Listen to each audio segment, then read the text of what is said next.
강의 1페이지 예언의 목적, 예언의 사명에 대해서 오늘 나누려고 하는데요.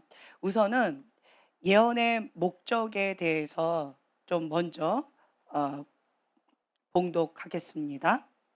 에베소서 1장 17절부터 19절의 말씀입니다. 함께 한 목소리를 봉독하겠습니다. 우리 주 예수 그리스도의 하나님 영광의 아버지께서 지혜와 계시의 정신을 너희에게 주사 하나님을 알게 하시고 너희 마음 눈을 밝히사 그의 부르심의 소망이 무엇이며 성도 안에서 그 기업의 영광의 풍성이 무엇이며 그의 힘의 강력으로 역사하심을 따라 믿는 우리에게 베푸신 능력의 지극히 크심이 어떤 것을 너희로 알게 하시기를 구하노라. 네, 아멘. 자, 여기 보면은요. 지혜와 계시의 영을 우리에게 주사 무엇을 알게 하시고 하나님을 알게 해 주시는 거예요. 그래서 우리는 무엇이 필요하냐면 지혜와 계시의 영이 필요합니다. 예.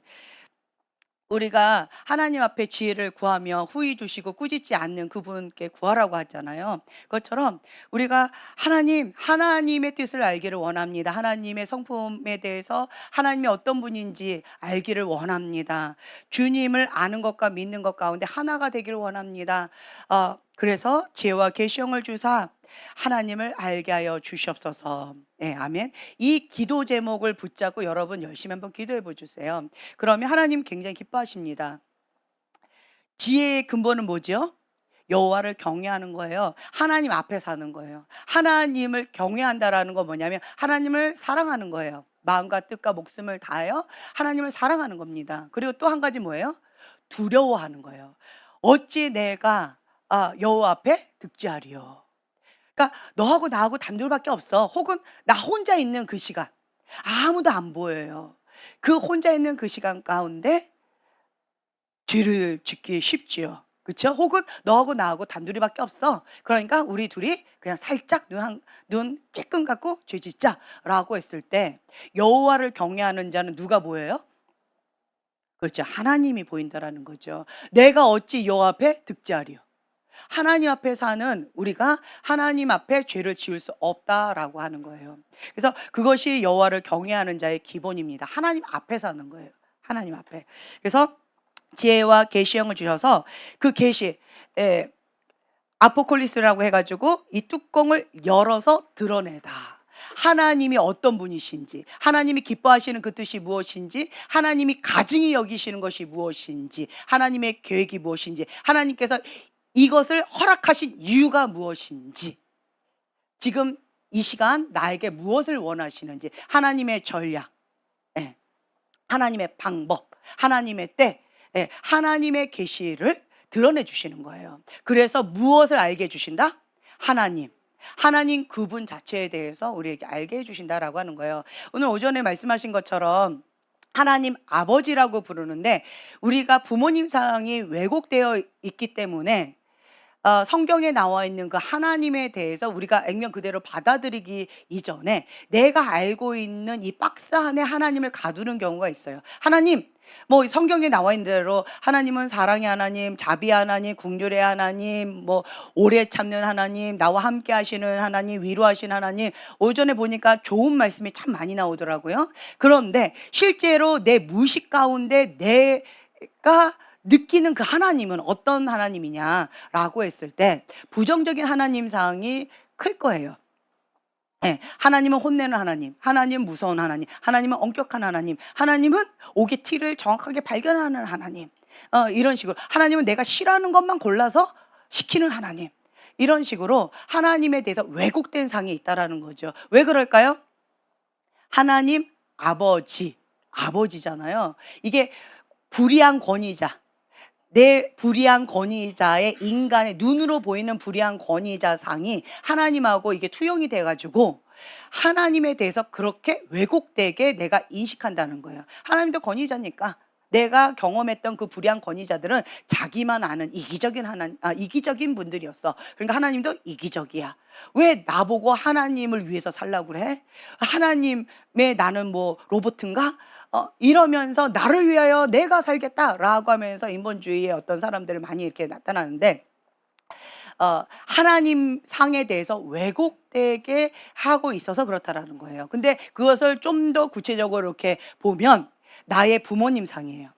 내가 머리로 알고 있는 혹은 내가 말로 하는 그 하나님 내 부모님 상이 아니라 내 무의식 가운데 내가 느끼고 있는 내가 아파하는 내 상처의 그러한 반응으로 왜곡되게 하나님에 대해서 그렇게 알고 있다라고 하는 거죠.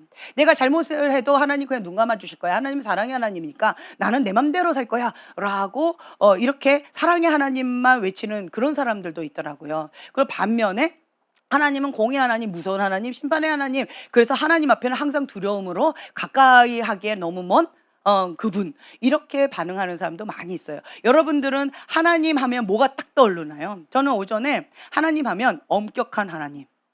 예. 하나님 하면 내가 싫어하는 것만 골라서 시키는 하나님. 이게 내가 피부로 느끼는 하나님이에요. 그러면 내가 하나님이 싫을까요? 좋을까요? 싫은 거예요. 힘든 거예요. 그런데 억지로 해야 되는 거예요. 왜? 하나님은 부인할 수 없으니까. 내가 하나님이 너무 싫어서 하나님한테 너무 상처를 받아서 하나님을 떠나려고 했다라고 제가 말씀을 드렸잖아요. 근데 갈 데가 없어요. 왜요? 하나님이 살아계시다라는 거는 내가 경험을 했고 천국과 지옥이 있다는 건 내가 확실하게 믿고 부인할 수 없으니까 내가 갈 데가 없더라고요. 그렇다고 내가 무슨 어디로 가겠어요? 부처가 가짜라는 거 아는데 그거 가겠어요? 난 싫어요. 차라리 그냥 나 혼자 살래. 막 이렇게 갈 데가 없더라고요.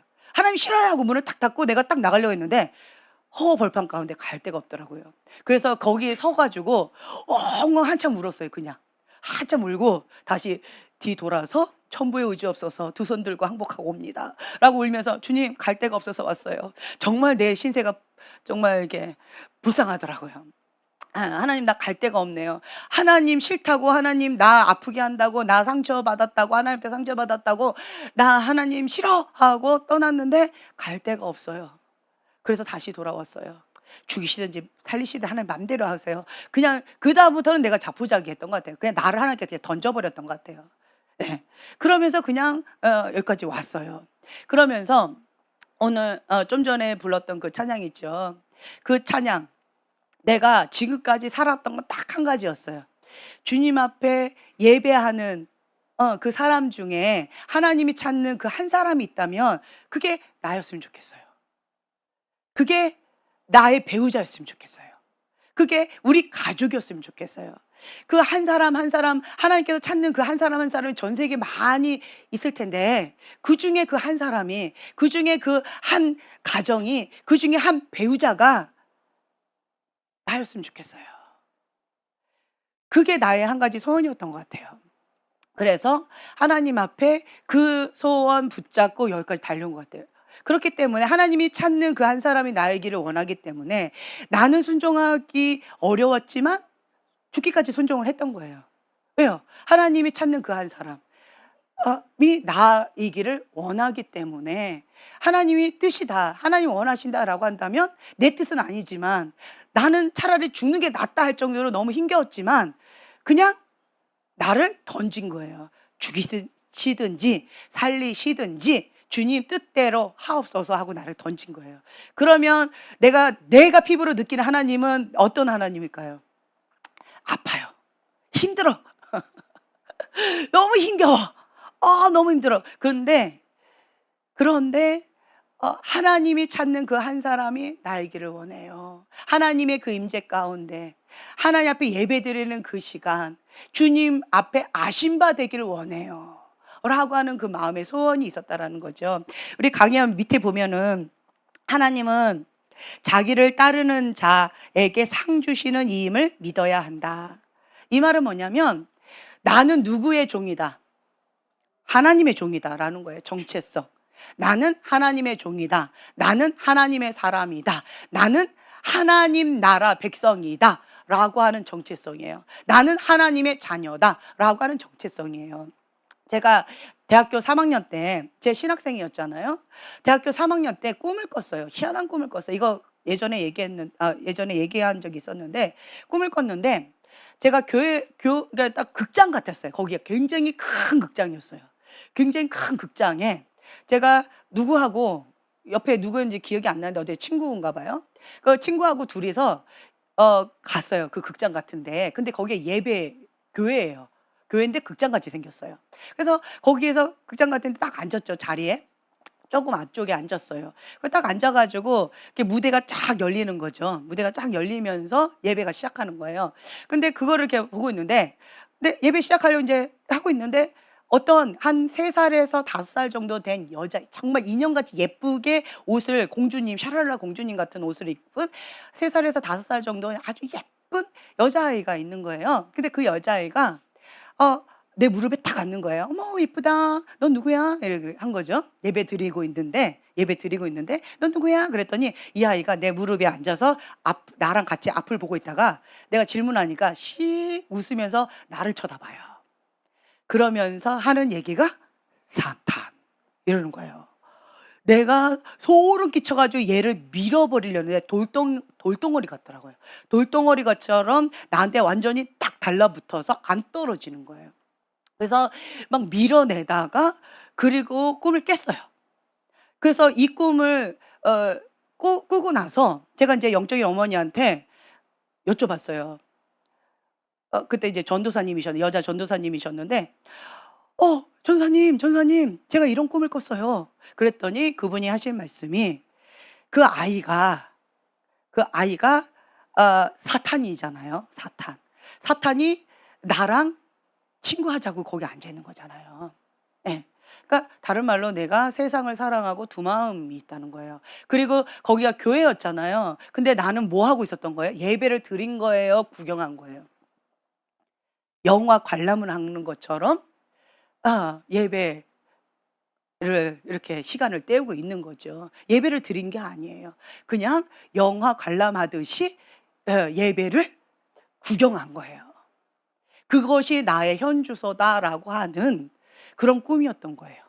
제가 그 꿈을 꾸고 나서, 대학교 3 학년 때 이 꿈을 꾸고 나서 하나님 앞에 이거를 직면할 수밖에 없었어요. 나의 현주소. '아, 내가 두 마음을 갖고 있구나. 그리고 사단이 나랑 친구하자고 그렇게 들러붙어 있구나.' 근데 감사한 것은 3 살에서 5살 정도면 그나마 좀 다행이다. 큰 어른이 아니고 이거라서 다행이다. 그리고 얘를 내가, 너가 죽든지 내가 죽든지 끝장을 봐서 얘랑 단절해야 되겠구나. 이거를 내가 끝장을 봐야 되겠구나. 음. 사단이 나랑 친구하자고 한다라고 한다면 나는 지금 현재 하나님 백성이에요, 천국 백성이에요, 아니면 세상의 영 가운데 두 다리를 하고 있는, 두 마음을 갖고 있는, 하나님하고 별로 상관이 없는 사람이에요. 그렇죠?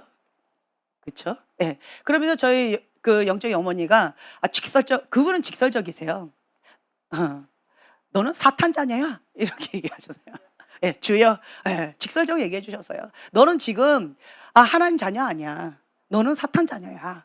그 꿈이 그걸 얘기하는 거야. 정신 차려." 이렇게 얘기를 해 주신 거죠. 저는 그 얘기를 듣고 나서 어 어 어떤 마음으로 예배를 드리고 어떤 마음으로 하나님 앞에 기도를 했을까요? 내가 지금 죽으면 어디로 갈까? 예. 지옥 간다는 거죠. "정신 차려라."라고 하는 꿈을 하나님께서 나한테 직면시켜 주신 거예요. 그래서 그때 이후로 세상의 영을 완전히 끊는 기도, 그리고 두 마음을 품었던 거에 대해서 하나님 앞에 철저하게 회개하는 기도하면서, 그때 이후로 이것이 해결될 때까지 끝장을 보면서 하나님 앞에 작전기도 들어가면서 제가 오버 액션 주님 앞에 땅다리 딴 거 회개하고 이렇게 두 발 해서 하나님 앞에 갔던 것 같아요. 그렇기 때문에 이러한 상황 가운데 두 다리를 하고 있는 거죠. 세상에 발 하나, 하나님 앞에 발 하나. 그랬더니 세상에 발 하나 있는 이것이 성령의 불로, 소멸의 불로 태워지는 그런 시간이에요. 그렇죠? 그리고 이 조각, 이거 조각으로 이게 딱딱딱 이게 깎는 시간인 거예요. 그러니까 나는 하나님이 어떻게 느껴지는 거예요? 아파요. 힘겨워요. 고통스러워요. 하나님 하면 너무너무 힘든 하나님. 내가 싫어하는 것만 골라서 시키는 하나님처럼 느껴졌던 거예요, 내 느낌은. 하지만 하나님은 나를 어떻게 하신 거예요? 하나님 앞에 한 마음으로, 하나님의 백성으로, 하나님이 찾는 그 한 사람으로 빚으시기 위해서 나를 그렇게 토기장이, 진흙 한 덩어리를 그렇게 하신 거였다라고 하는 거죠. 그것처럼 여러분들이요, 내가 하나님 안에서 어떤 존재인가, 나의 사명이 무엇인가, 나의 목표가 무엇인가, 나의 비전이 무엇인가, 내가 하나님에서 어떤 존재인가, 나의 현주소가 무엇인가 라고 직면하는 그 시간 가운데 어린아이 같이 정직하게 이렇게 반응을 하는 거예요. 그러면 그 시간으로 인해서, 그 시점으로 인해서 나는 완전히 전화위복되어지는, 완전히 그걸 뭐라고 하죠?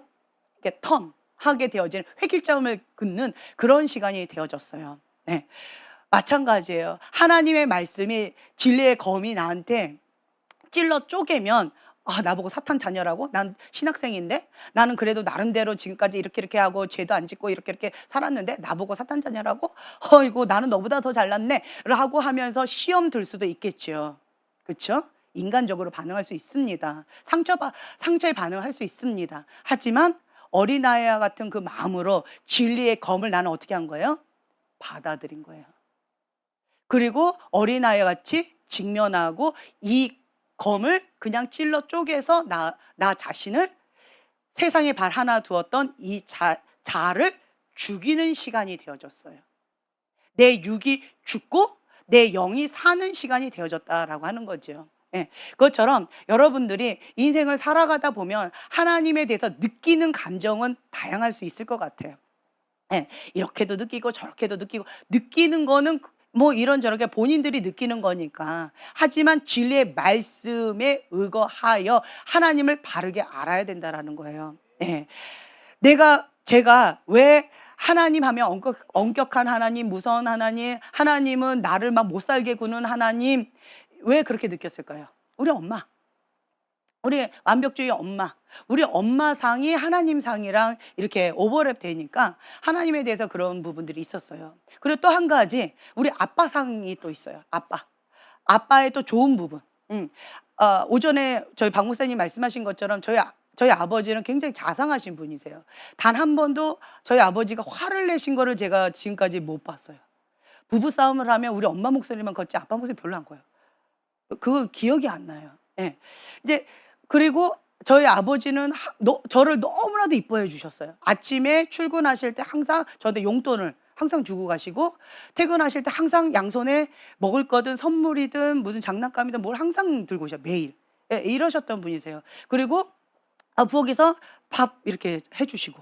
예. 그러면 어릴 때 저희가 이제 버터에다가 바다인가? 거기에다가 땅콩 그 버터, 거기에다가 계란 해가지고 참기름 넣어가지고 간장 해가지고 그냥 그렇게 밥 이렇게 해주시고, 그러면 그냥 우리 이렇게 먹고, 그러니까 이렇게 저희는 살았어요. 예. 그렇기 때문에 아버지에 대한 상이 어릴 때는 되게 좋으신 아버지. 예. 그렇기 때문에 저는 하나님 아버지라고 했을 때 막 시시콜콜, 아주 시시콜콜 다 얘기해요. 아주 시시콜콜 구체적으로. 그리고 저한테 나쁘게 하잖아요. 그거 시시콜콜 점 하나도 빼지 않고 다 하나님께 다 일러요. 할렐루야. 하나님, 그냥 퉁쳐서 뭐 이렇게 하나님 제가 죄랬대요 이렇게 안 해요. 저는 아주 시시콜콜 다 얘기해요. 이렇게. 예. 그리고 또 어떤 부분에 있어서 큰 기도 제목도 하나님께 얘기하고, 작은 아주 소소한 기도 제목도 하나님께 얘기해요. 그게 이제 아빠와 저의 관계인 거죠. 예, 그러다 보니까 저가 그렇게 한다라고 박 목사님이 인식시켜 주셨어요. 저는 하나님 아빠에 대해서 왜 저렇게 기도 시간에, 왜 박 목사님은 기도 시간에 왜 아버님 아시죠? 이거 끝이에요. 왜 저러시냐고 그랬더니, 당신은 당신 아버지와 관계가 이렇고 나는 나의 아버지와 관계가 이래서 그런 거야. 라고 그때 인식시켜 주셔서 내가 그런가? 라고 이렇게 했는데, 다 그렇지는 않을 것 같아요. 뭐 이거는 그냥 50% 그럴 수도 있다라고 느끼지만, 이거는 이제 훈련인 것 같아요. 훈련. 그래서 그냥 어린아이는 우리 아빠상이 어떻다 저떻다를 떠나서, 저는 어릴 때부터 신앙생활을 했기 때문에 어릴 때부터 하나님 앞에 구체적으로 작은 기도 제목, 큰 기도 제목 아주 구체적으로 해야 된다라고 배워서 그렇게 한 것도 있거든요. 예. 그렇기 때문에 어린아이들한테 한번 시켜보세요. 아버지가 아무리 엄격하고 아버지가 아주 무섭다 할지라도 어린아이들한테 한번 그렇게 하나님 아빠에게 그렇게 아주 소소하게 이런 것까지 기도해봐라 라고 하면 아이들은 대부분 그렇게 하지 않을까라고 싶어요. 훈련도 예 포함이 되어 있지 않을까 싶어요. 그러니까 여러분들이 훈련 삼아서 그렇게 한번 해 보세요. 큰 기도 제목, 작은 기도 제목. 모든 거를 다 해 보는 거죠. 예전에 제가 이 얘기했었는데 주한이가 4살 땐가 5살 땐가 서울에서 울산으로 가는 그 잠깐의 비행기 안에서 시간에 그런 주한이가 "엄마 심심해요." 예. 심심해요. 그래서 밑에 막 비가 왔나? 어쨌나 그랬는데 "엄마 여기 막 비만 오고 뭐 비행기 타고 싶다."라고 했는데 뭐 아무것도 없어요. 근데 저 구름 위에는 뭐가 있을까요? 그래서 저는 진짜 농담으로 "기도해 봐. 하나님이 들어 주실 거야." 그리고 나는 아무 생각 없이 있었어요. 그랬더니 얘가 진짜 기도한 거예요. 그랬더니 갑자기 비행기가 갑자기 올라가요. 그리고 구름 위를 보여주는 거죠. 그랬더니 이 아이가 "우와. 구름 위에, 구름 위에, 구름 위에 구름밖에 없네요. 엄마 이것도 심심해요. 다시 구름 밑으로 내려가고 싶어요. 기도해 봐. 하나님 또 들어 주실 줄 어떻게 알아? 한번 해 봐." 그랬더니 이 아이가 진짜 기도를 했어요. 근데 제가 너무 놀랐어요. 갑자기 얘가 기도를 하니까 바로 내려가더라고요. "엄마 여기 또 내려왔더니 별로 볼 게 없어요. 구름 위에 다시 한번 올라가고 싶어요." 근데 내가 "얘 그만해. 하나님도 피곤하시겠다. 그만해."라고 했는데 얘가 진짜 또 기도를 한 거예요. 그때 갑자기 비행기가 올라갔어요. 그러니까 비행기가 그 짧은 시간에 떴다가 내려왔는데 1 시간이잖아요. 그 뜬 시간 한 30 분밖에 안 될 것 같아요. 근데 고 잠깐의 시간에 한 약간 과장되게 해 가지고 6번 이랬던 것 같아요. 이게 말이 될까요? 근데 정확하게 주한이가 "아멘." 하면 내려가고 "아멘." 하면 올라갔어요. 이게 우연의 일치일까요? 그래서 제가 정말 놀랐어요. 예. "하나님 나 구름 위로 올라가고 싶어요. 올라가게 해 주세요. 예수님의 이름으로 기도합니다. 아멘." 하니까 쑥 올라가고 "하나님 여기 재미가 없어요. 구름 아래로 다시 내려가고 싶어요. 예수님의 이름으로 기도합니다. 아멘." 하니까 갑자기 뚝 내려가요. "하나님 여기 또 재미가 없어요. 하나님 구름 위로 올라가고 싶어요. 예수님의 이름으로 기도합니다. 아멘." 하니까 또 올라갔어요. 예 이거를 한 4 번에서 6번 했던 것 같아요. 제가 너무 놀랐어요. 그러니까 비행기가 어떻게 했어요? 올라갔다가 내려갔다 올라갔다 내려갔다 진짜 이렇게 했어요. 그런데 얘가 또 하겠다는 거예요. 그래서 "야 그만해라.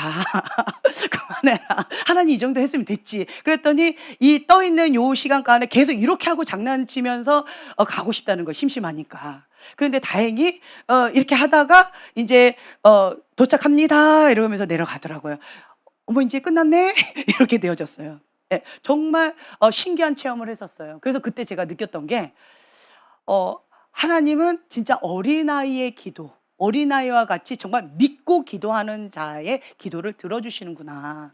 예. 주한이가 4 살인가 5 살쯤이었거든요 고때가. 그래서 지금 이제 컸잖아요. "주한아 너 혹시 그때 기억나?" "네 기억나요."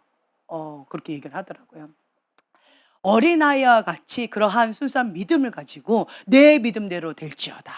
라고 하는 그 믿음으로 주님 앞에 나가면 그것이 그대로 되어진다라는 거죠. 아멘. 네. 그래서 여러분들이 하나님을 먼저 바르게 알아야 된다라고 하는 거예요. 내 부모님상이 무서운 하나님, 엄격한 하나님, 그리고 어 불의한 부모 밑에서 자란 사람들은 불의한 하나님, 이기적인 하나님 이렇게 상이 박혀 있을 수 있어요. 예. 인색한 하나님, 예. 무자비한 하나님 이렇게 박혀 있을 수 있어요. 하나님은 나를 보호해 주지 않는 하나님, 방치한 하나님, 엄격하고 나를 너무 힘겹게 하는 하나님 이렇게 인식될 수 있어요. 내 소원 안 들어 주시는 하나님 이렇게 인식될 수 있어요. 네. 그런데 그 모든 것이 하나님을 사랑하는 자 그 뜻대로 부르심을 받은 자에게는 합력하여 선을 이루신다라고 하셨는데 그 어떤 것이라 할지라도 합력해서 선을 이루시는 하나님. 아멘. 그래서 '내가 왜 이러한 연단을 받을까?' 한번 생각을 해 보세요. 나는 지금 내가 경험한 하나님은 내가 느끼는 하나님은 부정적인 것이 더 많은 것 같아요. 지금 현재 내가 느끼는 거는. 내가 싫다고 하는 것만 다 경험했어요. '하나님 이것만큼은 내가 경험하지 않게 해 주세요.'라고 딱딱딱 집은 것만 다 경험을 했어요 지금 보니까. 예. "하나님 나 이거 싫어요. 나 저거 싫어요. 하나님 이거는 절대로 안 됩니다." 이렇게 기도했던 것만 다 지금 현재 몰아서 지금 종합 세트로 제가 경험하고 있더라고요. 그러면 내가 느끼는 하나님에 대해서는 참 많이 아플 것 같아요. 그러면서 제가 '하나님 내가 왜 하나님 내가 왜? 예, 이러한 의문이 많이 올라가겠죠. 그런데 하나님 왜? 라고 하는 질문보다는 다른 질문하는 거죠. 하나님, 이 상황을 통하여서 저에게 원하시는 것은 무엇입니까? 하나님의 계획은 무엇입니까? 하나님의 뜻은 무엇입니까? 이 상황 속에서 제가 어떻게 하길 원하십니까? 이 좋은 질문이죠. 네, 이렇게 좋은 질문을 했더니 하나님께서는 합력하여 선을 이루기를 원한다라는 마음을 주셨고, 그리고 이러한 연단의 과정을 통하여서 제 속사람이 성장하더라고요.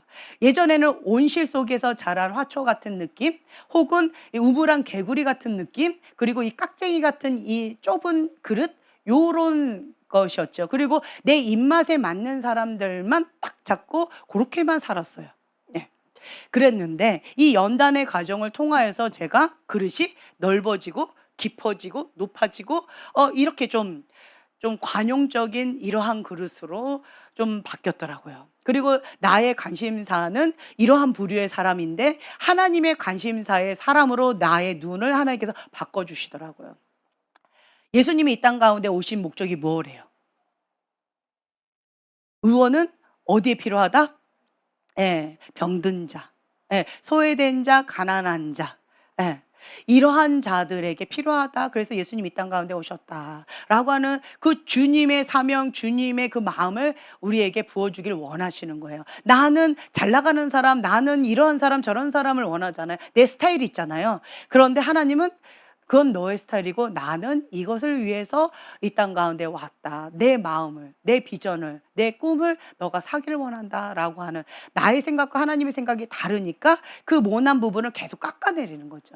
예. 그리고 소멸의 불로 태워버리는 거예요. 그러니까 내가 아프고 힘겹고 타들어가는 것처럼 죽을 것 같은 그걸로 고통을 겪었던 거겠죠. 그렇죠?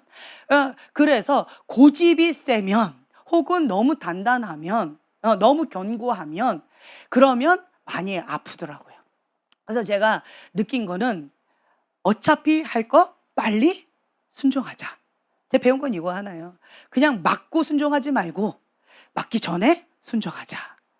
예, 억지로 소가 죽으러 끌려가지 말고 즐겁게 주님과 여행하듯이 가자. 예, 제가 이제 생각이 바뀌어졌어요. 주님의 뜻이다. 네, 알겠어요, 주님. 내 마음의 준비 좀 할게요. 뭐 이러면서 어차피 가야 돼요. 어차피 거기가 가장 행복한 곳이요, 가장 기쁜 곳이요, 주님의 임재가 있는 곳이요, 거기가 천국이다라고 하는 걸 제가 깨달았어요.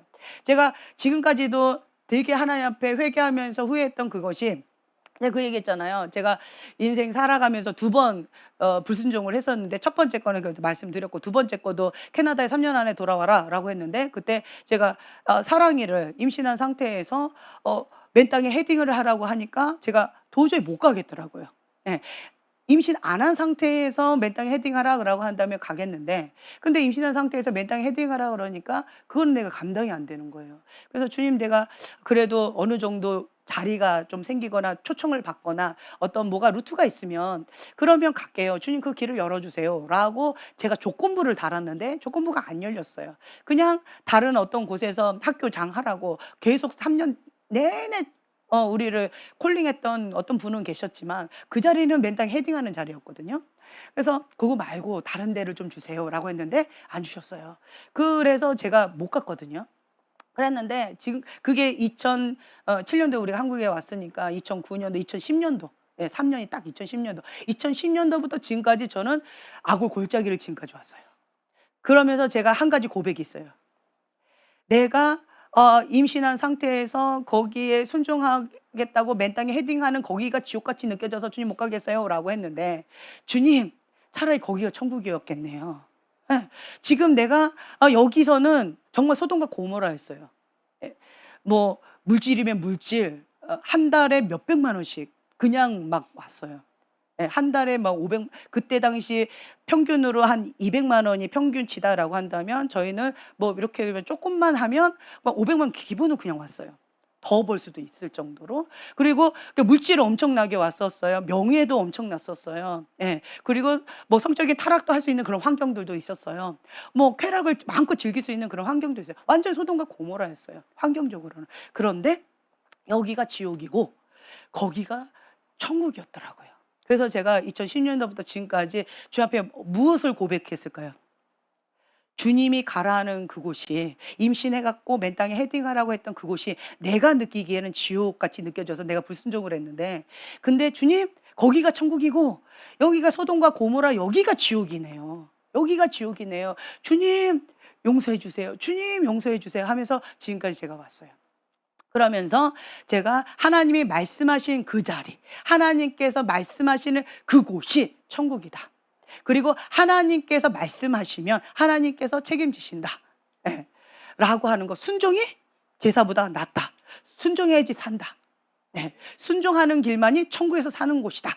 제가 이제는 이걸 아주 뼈저리게 느꼈겠죠. 무엇을 통해서? 삶의 체험의 현장을 통해서. 그러면서 제가 경험했어요. 그래서 지금은 주님께서 뭐 만약 쌍둥이를 뱉다 할지라도 주님께서 뭐 어디로 가라 그러면 제가 뭐라 할까요? 아멘 하고 갈 거예요. 아멘 하고 갈 거예요. 맨 땅에 헤딩하고 거기서 굴러라 라고 하면 아멘 하고 갈 거예요. 완전히 제가 삶의 현장의 체험을 통하여서 순종이 제사보다 낫다, 순종하는 길만이 사는 길이다 라고 하는 거를 제가 체험적으로 경험했어요. 다윗이 나의 한 가지 소원, 이 고백을 했던 이유가 뭘까요? 삶의 현장에서 체험했잖아요. 모든 것을 다 가지고 있는 사울왕, 하나님의 신이 떠났더니 악신 들려서 비참하게 짐승의 영 갖고 사는 거잖아요. 저거는 죽는 것보다 더 비참하다라고 하는 것을 보면서 살았잖아요. 그러니까 이 다윗의 고백이 뭐예요? 여호와의 신만을 내게서 거두지 마옵소서. 이 한 가지 소원이었던 거잖아요. 주님의 성전에서 주님의 영과 함께 거기 천국에 살겠다라고 하는 거잖아요. 그렇죠? 그것처럼 여러분들도 뭐 힘겹습니까? 순종이 어렵습니까? 네, 연단의 과정을 통하여서 순종하는 길만이 참된 행복의 길이다, 거기가 천국이다라고 하는 것을 경험하시게 될 것이고, 그런 고백이 나오게 될 것입니다. 아멘. 네. 그래서 여러분들이요, 내가 진짜 하나님이 어떤 분인지를 알게 되어진다면 하나님 안에 있을 때 천국이에요. 하나님 밖에 있으면 사단이 우는 사자와 같이 삼킬 것처럼 하기 때문에 주연 열매를 먹고 내 영은 어떻게 돼요? 죽어가는 거예요.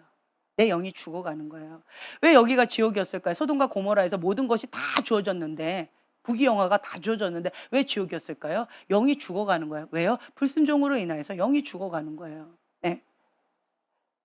다른 거 아무것도 바뀐 게 없어요. 근데 사단은 딱 두 가지만 못하게 해요. 뭘 못하게 할까요? 그렇죠. 기도를 못하게 해요. 또 뭘 못하게 할까요? 예배, 말씀 먹는 거, 성경 말씀 먹는 거. 딱 요것만 못하게 하더라고요. 기도, 말씀, 예배. 요것만 못하게 하더라고요. 나머지는 다 하게 해요. 네가 원하는 거, 죄 짓고 싶어서 돈을 원해? 그러면 돈 마음껏 줘요. 부귀영화를 원해? 뭐 명예를 원해? 다 줘요. 다 줘요. 그런데 요 세 가지만 딱 못하게 해요. 그래서 여러분들은 반대로 하셔야 돼요. 내가 다른 거 다 없어도 괜찮아요. 나는 말씀과 기도, 하나님과 예배하면서 주님과 하나가 되어져요. 예배를 통해서 하나님의 영과 내 영이 하나 되어지는 거예요. 네. 그래서 예배하는 그 자리가 나 힘들다? 내 영이 죽어가고 있는 거예요. 예배하는 그곳이 하나님의 영과 내 영이 하나 되어져 가는 거예요. 만나는 장소예요.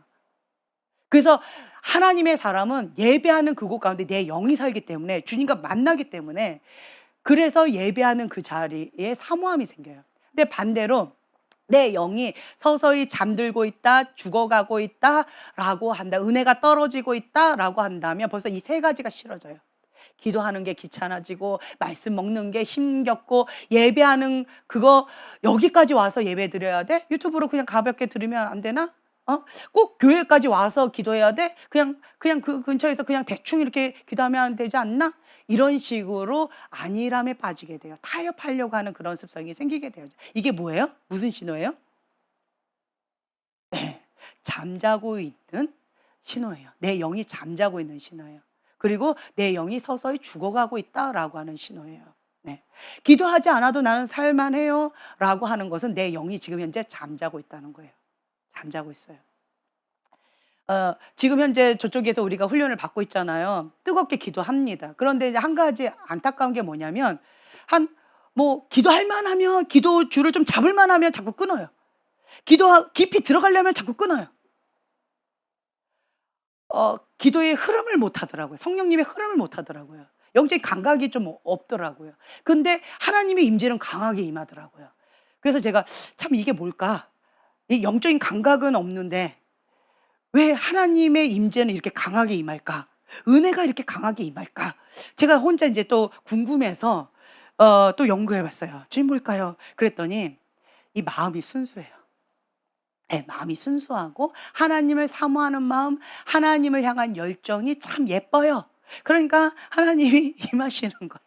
근데 영적인 감각이 없으니까 성령님이 임하실만 하면 뚝 끊어버려요. 예, 기도 줄을 잡으려고 하면 뚝 끊어버려. 그래서 성령 흐름 가라 이렇게 가려고 하면 다 끊어버려. 와, 쉽지 않더라고요. 저는 죽을 것 같이 힘들더라고요. 예, 힘들더라고요. 그래서 저는 여기 와가지고 막 뜨겁게 막 이렇게 기도해서 저희는 기본 3시간 기도, 이게 기본이에요.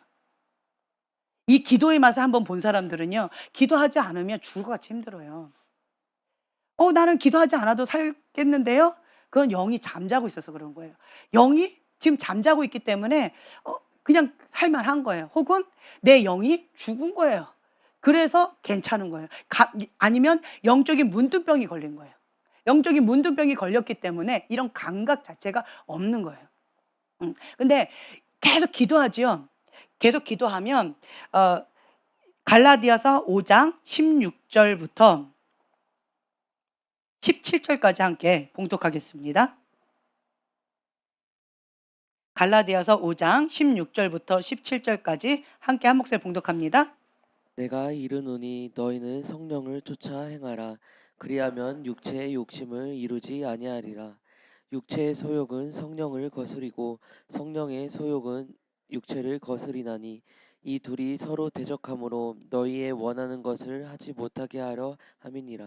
예, 아멘. 성령을 따라 행하라. 그리하면 육체의 욕심을 이루지 아니하리라. 네, 아멘. 자, 보세요. 말씀을 먹어야 돼요. 그래야지 믿음이 생겨요. 네, 말씀을 먹어야 믿음이 생겨요.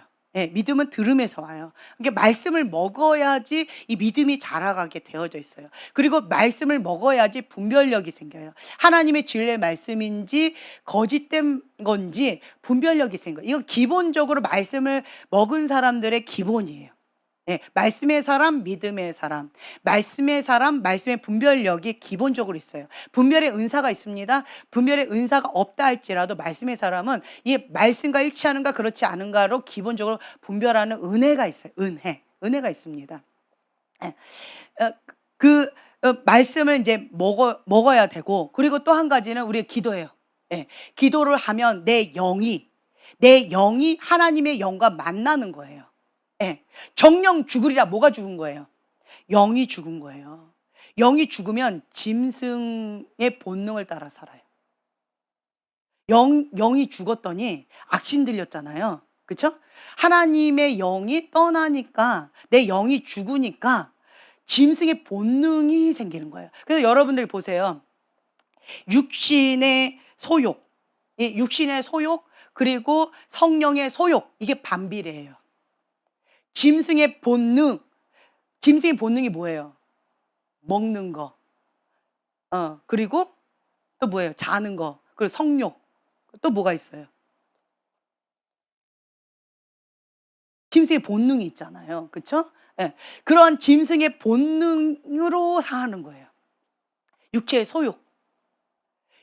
소욕이 강하면 성령의 소욕이 반비례해요. 반대로요, 성령의 소욕이 강해지면 육체의 소욕이, 짐승의 본능이 줄어들어요. 이게 반비례해요. 그런데 그럼 나는 육체의 소욕을 죽일 거야, 죽어라 이렇게 하라고 그랬어요? 아니면 어떻게 하래요? 여기 보세요. 16절에 뭐라고 돼 있어요? 내가 이르노니 너희는 성령을 쫓아 행하라. 그리하면 육체의 욕심을 이루지 아니하리라. 예, 뭐를 따라 행하라고 돼 있어요? 네, 그렇죠. 성령을 따라 행하라. 육체의 소욕에 대해서, 짐승의 본능에 대해서, 이거에 대해서 감각을 민감하게 하지 말라는 거예요. 이거는 육적인 본능이에요. 이거에 대해서 뭐 이랬다 저랬다, 이거는 당연한 거다. 육체 본능, 육체의 소욕은 당연한 거다. 근데 우리는 뭐를 따라? 이거를 부인하고 성령을 따라 행하라는 거예요. 성령을 따라 행하려면 성령에게 민감해야 돼요. 다른 말로 이 성령에게 민감하려면 나의 뭐가 민감해져야 돼요? 뭐가 강해져야 돼요? 영이에요. 영. 영이 강해져야 돼요. 나의 영과 하나님의 영이 만나는 거예요. 나의 영이 성령님의 운행하심을 이렇게 민감하게 반응을 하는 거예요. 내 영이 살아야 돼요. 그러려면 영이 살려면 기도해요. 기도 외에는 이런 유가 나갈 수 없느니라. 그래서 기도의 사람은 영적인 세계가 열려 있습니다. 우리 원유가 거기 가서 기도를 하는데 뭘 하는데 뒤가 오싹하더래요. 예. 뭔가 흠집하고 오싹해가 뒤를 봤더니 아무도 없더래요. 예. 그리고 뭐 기도하고 뭐 예수 이름 떠나가라라고 했더니 싹 사라졌대요. 그랬더니 그쪽에 있는 선생님이 너는 영적인 거에 좀 민감한 게 있나 봐, 이렇게 얘기를 하셨다고 하는데, 자 보세요. 어린아이도 기도하면 영의 세계가 열려요. 영의 세계가 열린다라는 거예요.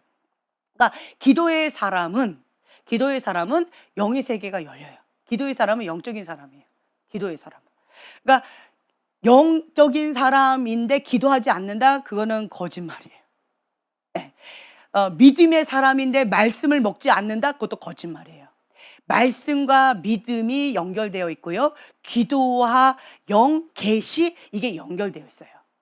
저 사람은 뭐 그런 부르심이 있고 탁월하게 있어서 나랑 달라서 그래? 아니요. 저 사람이 말씀을 먹는 거에 대가지불을 한 거예요. 저 사람이 기도의 줄을 잡는 데에 대가지불을 한 거예요. 나는 먹고 놀고 그냥 육의 본능을 따라 살았는데 저 사람은 그거 안 하고 그 시간에 기도한 거예요.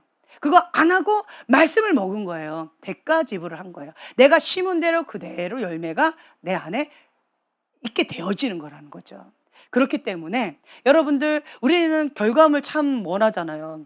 우리는 달과 같은 연단은 원하지 않고 달과 같은 열매는 원하잖아요. 하나님 마음에 합한 자. 그렇죠? 우리 가문 가운데 하나님의 왕이 태어나겠다. 뭐 우리 하나님 영광스러운 가문인 거잖아요. 그렇죠? 그런 거는 원해요. 그런데 여호와를 경외하는 은총, 요셉의 은총. 우리는 요셉과 같은 은총은 원하지만 요셉과 같은 연단은 원하지 않잖아요. 그렇죠? 그런데 이게 뗄래야 뗄 수 없다는 거예요. 대가지불이 있다라는 거예요. 대가지불 없이 그것을 감당할 수가 없다. 대가지불 없이 은총이 임했더니 누가 됐어요? 사울 왕이 됐잖아요. 그렇죠? 네. 연단을 통하여서 그것을 감당할 수 있는 그릇으로 빚어졌기 때문에 요셉이 깍쟁이 같아요. 저는 이게 성경 인물 가운데 보면 요셉이 나하고 많이 비슷했던 것 같아요. 나는 사실을 말했을 뿐이에요. 제가 저러고 했대요. 나는 악의가 없었어요. 사실을 얘기했을 뿐이에요. 그런데 그게 깍쟁이인 거잖아요. 나만 사랑받아, 나만 칭찬받아. 근데 저 사람 잘못한 거 그냥 얘기했을 뿐인 거예요. 이 깍쟁이잖아요. 그렇죠? 그러니까 그릇이 좁잖아요. 그런데 이 요셉이 연단의 과정을 통하여서 그런 사람들도 품어 안을 수 있는 총리, 전 세계를 경제를 감당할 수 있는, 먹이고 살리고 그 경제 활동을 하고 이런 총리 역할, 총괄하는 그것을 감당할 수 있는 그 그릇으로 연단 받은 거잖아요. 연단의 과정이 없었다면 이 깍쟁이 같은 이 요셉이 그걸 감당할 수 있었을까요? 내 마음에 안 들면 쳐라. 다 감옥에 가둬라. 뭐 이렇게 막 내 맘대로 했을 거예요. 그렇죠? 그렇기 때문에 여러분들이 내가 이것을 원한다라고 한다면 연단의 과정도 반드시 필요하다라고 하는 것. 그래서 여러분들이 대가지불이에요. 기도의 사람 대가 지불한 거예요. 말씀의 사람 대가 지불한 거예요. 그래서 내 영이 성령의 소욕을 쫓아갔더니, 성령의 소욕을 쫓아가려면 기도해야지만 영적으로 민감하게 되어지고요. 말씀의 분별력 가운데에서 이것이 성령님의 지금 운행하십니다라고 하는 걸 알게 되죠. 분별을 해야 돼요. 그리고 그 성령님의 소욕을 따라가는 것, 이거는 기도의 능력이에요. 네. 이게 있어야지만 그것을 행하는 믿음이 있어요. 아는데 못 따라가요. 왜요? 이 기도의 능력이 안 받쳐줘서 그런 거죠. 그러니까 말씀과 기도에는 없어요. 그 예배를 통해 하나님과 하나 되어져서 주님과 내 영이 계속 하나 되어져서 교통하는 거죠. 이거 방법 외에는 없다라는 거죠. 그러려면 우리는 대가 지불 해야 됩니다. 그래서 기본으로 3시간은 기도해 주셔야 돼요. 3시간 기도해야만 나의 사명, 나의 부르심, 그것을 감당할 수 있는 이 영적 근력이 생겨져요. 기도하지 않은 상태에서 제가 미션을 주죠. 부담을 느껴요. 정죄감을 느낍니다. 죄책감을 느껴요. 그래서 저는 첫 번째로 하는 게 뭐냐면 기본적으로 예배. 그냥 공식적인 예배. 예. 그리고 두 번째로는 기도. 기본 하루에 3시간 이상. 요걸 먼저 시켜요. 이게 된 사람은 그다음 진짜 미션 이제 그때부터 들어가는 거예요. 이거는 워밍업이에요. 기본 베이지. 근데 여기서 멈추는 사람이 되게 많아요. 이 정도 해놓고 그다음 단계 못 나가는 사람 너무 많아요. 예. 다음 미션 내가 못 주고 있어요. 왜냐면 기도가 아직 안 되니까. 기도줄 잡았다 놨다 잡았다 놨다 마음 놨다 잡았다 맞다 놨다 뭐 이러고 있는데 뭘 다른 미션을 줘요. 이것도 힘들어하는데. 그렇죠? 예.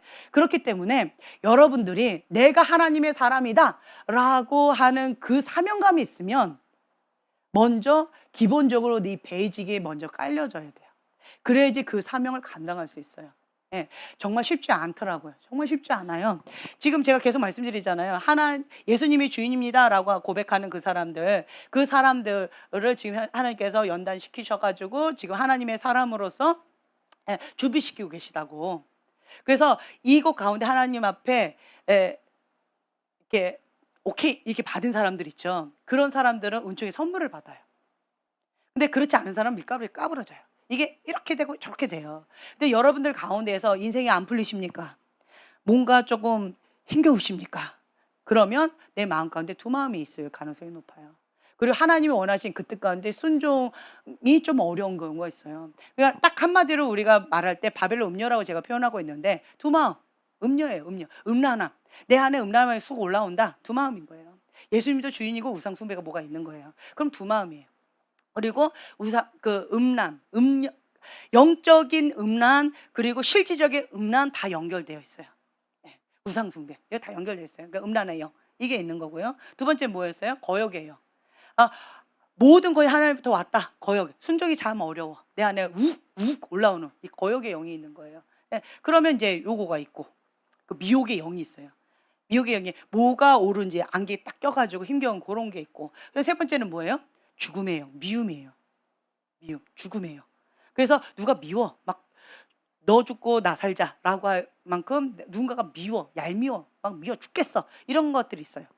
그러면 이걸 한마디로 무슨 영이다? 바벨론 음녀의 영이라고 제가 말씀드렸잖아요. 이걸 한번 자기를 점검해 보세요. 지금 여기 테스트 가운데 그냥 이거 딱딱딱 점검해 보세요. 내가 걸리는 게 있는지 없는지. 여기 딱 거기서 걸리는 게 없다 그럼 내가 지금 잘 가고 있는 거예요. 근데 여기서 딱 뭐라도 딱 걸렸다 그러면 하나님 앞에 이 부분을 끝장을 보세요. 하나님 앞에. 예. 하나님, 내가 이 영역 가운데 주님 앞에 죽기까지 순종하기를 원합니다. 승리하기를 원합니다. 하나님 앞에 쓰임 받기를 원합니다. 한 번 사는 인생 하나님 앞에 확실하게 붙들린 바 되어서 살아야 되지 않을까요? 저는 성격이 좀 이렇게 확실한 걸 좋아해요. 그러니까 이것도 아니고 저것도 아니고 이런 거 정말 힘든 것 같아요. 제가 완벽주의고 극단적인 그런 성격이 있다 보니까 뜨뜻미지근한 거 이것도 아니고 저것도 아닌 거를 못해요. 못해요. 이게 저의 부정적인 건데 저의 성격의 약점인데 이것이 하나님 앞에 딱 붙잡힌 바 되어지니까 하나님 앞에 그냥 올인하고 하나님 앞에 이렇게 나가는데 큰 장점이 되어지더라고요. 네. 그것처럼 여러분들도 하나님 앞에 내가 뜻을 정했다라고 하면 그럼 하나님 앞에 그냥 끝장을 보면서 나가는 거예요. 그리고 나의 사명, 그러니까 성도들을 온전케 세우는 일. 그래서 그들이 하나님의 음성을 듣게 해야 됩니다. 그러니까 에베소 4장 11절에서 13절인데 여기는 우리는 계속 이제 봉독했었으니까. 그래서 우리가 나의 부르심이 무엇인지, 나의 사명이 무엇인지 분명하게 알아야 돼요. 나의 사명은 무엇일까? 이 5가지 중에 나는 어떤 거다. 아는 것도 중요합니다. 그런데 몰라도 괜찮아요. 그냥 하나님의 그 뜻 가운데 그냥 순종하고 가는 거예요. 처음에 저는 교사가 되고 싶었기 때문에 교사의 기름 부음이 참 강했어요. 그래서 고급 과외도 했다고 말씀을 드렸잖아요. 고급 과외도 하면서 아주 잘 가르쳤어요, 나름대로. 근데 잘 못 가르치려고 했어요. 하지만 어쨌든 이제 나는 그래서 교사인가 보다. 나의 부르심은 교사인가 보다라고 했는데 교사가 아니었어요. 다른 쪽으로 옮겨갔어요. 나는 이게 아닌가 보다. 그럼 요건가 보다라고 했어요. 근데 그것도 또 아니었어요. 또 아니었어요.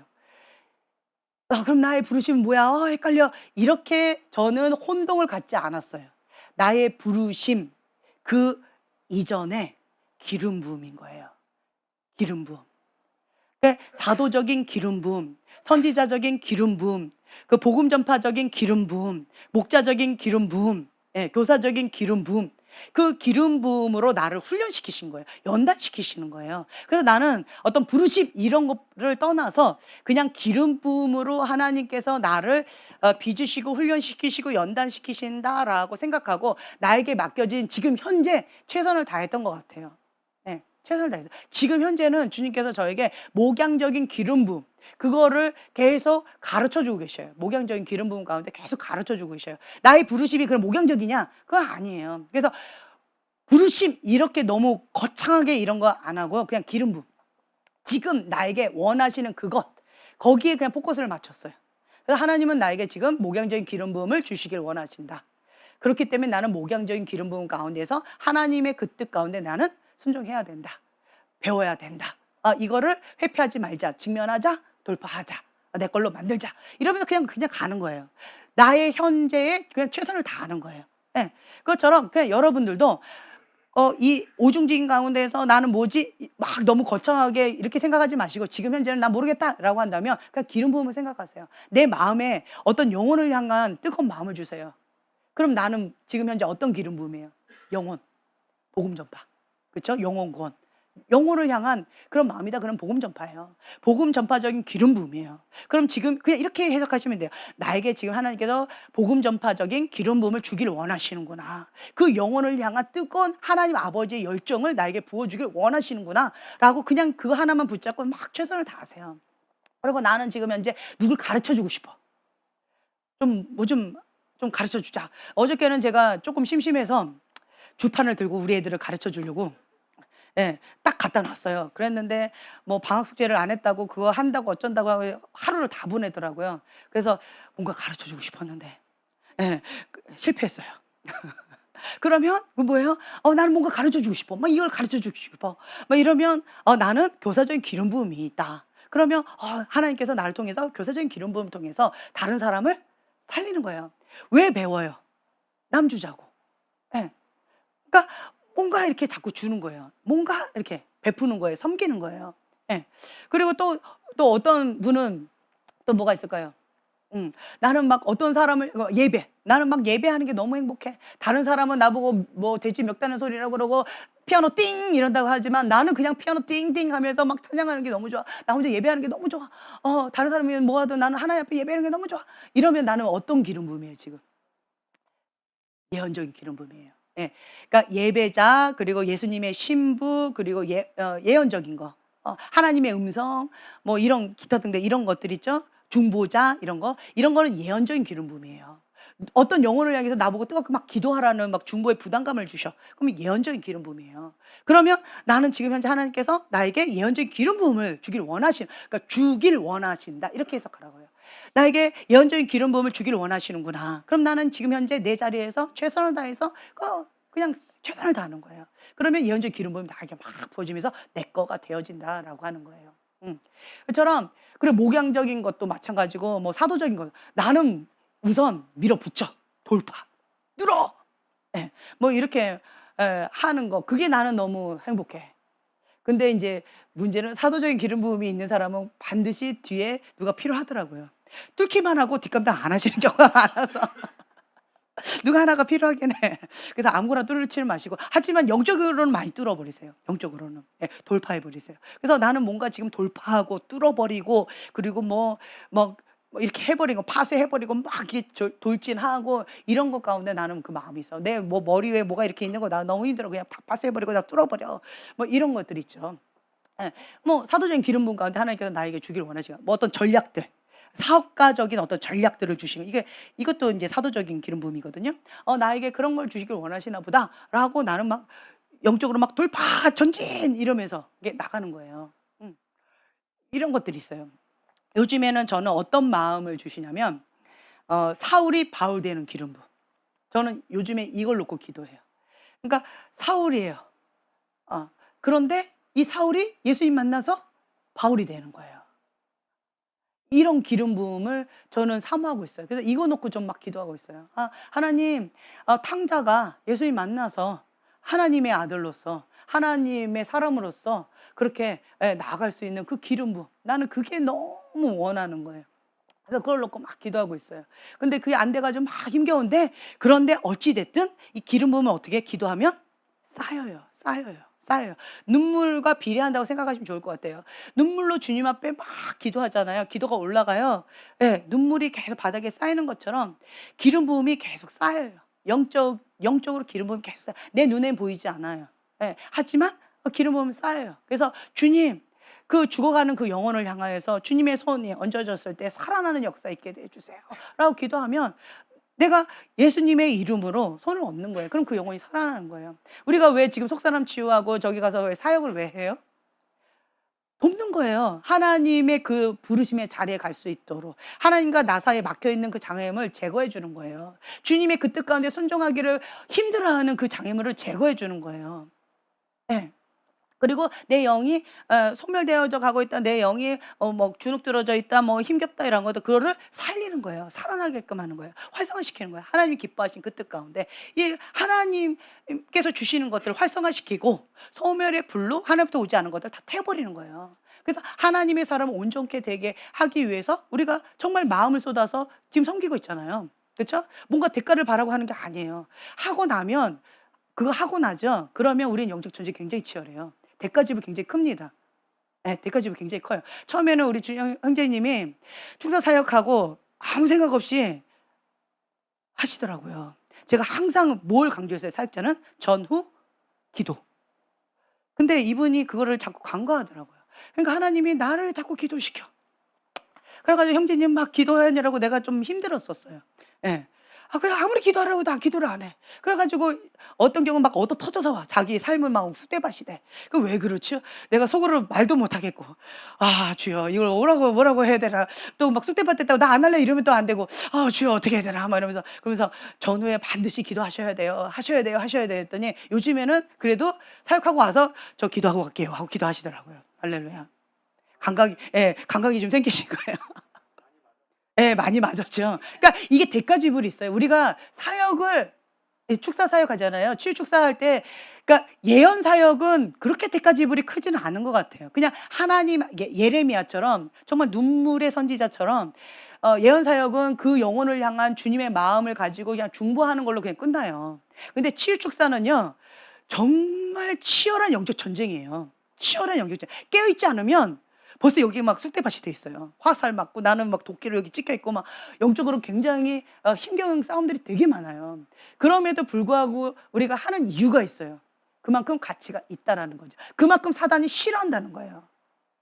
사단은 죽게 아니면 깜빡치르고 지금 이렇게 우는 사자 같이 이렇게 하고 있는데 우리는 뭐 하면 좋고 안 하면 뭐 좋고 이렇게 해갖고는 우리가 영적 수술 이거 어렵다라는 거죠.